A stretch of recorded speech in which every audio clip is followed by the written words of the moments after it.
What's going on, guys? Today we're going to be taking a closer look at my 2.5 foot tall Batman action figure, I guess you could say. He is 2.5 feet tall. I don't know if you would consider him as an action figure. He doesn't have much articulation to actually, fight other things with. So I guess you could kind of call him a statue type thing, but he does move a little bit. So we'll take a closer look at that in a little bit. I did find this at a charity store, I guess you would say. It's kind of like a Goodwill, just where people, donate stuff and bring stuff in. He was about $20. I actually went there for a class in college, and I saw him, and I had to go back and pick him up.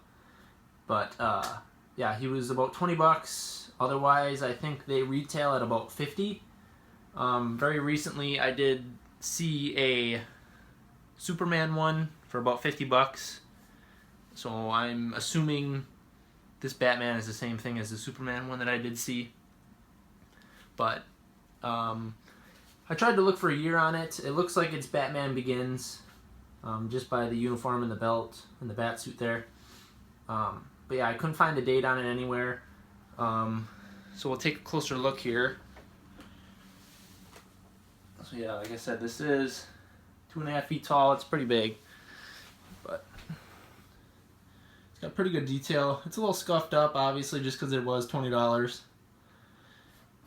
And another reason why it was $20 is one of them, the hand is missing, which isn't a big deal. It is kind of in rough shape, but the inside where the hand would connect into is broken. But it does have this one here. The wrists do move. It is a hard plastic. It does have good detail though. I really like it. And then with his face, another thing about this one is his head is broken. As you can see, it was connected at one time, but obviously it's seen better days, and that's why it was there probably. But you can just put it back on. It's loose, but it does look like it's stationary, so it does look pretty cool. And there's the belt. Like I said, I think that's Batman Begins, pretty sure. But the arms do move. There's no other articulation in the arms. That's why I'm not sure if this would be considered an action figure or not. And then the boots, the calves, underneath the calves and the boots move. The legs move, obviously. But it's kind of hard to get a good picture because it's so big. But and yeah, take a look at the back here.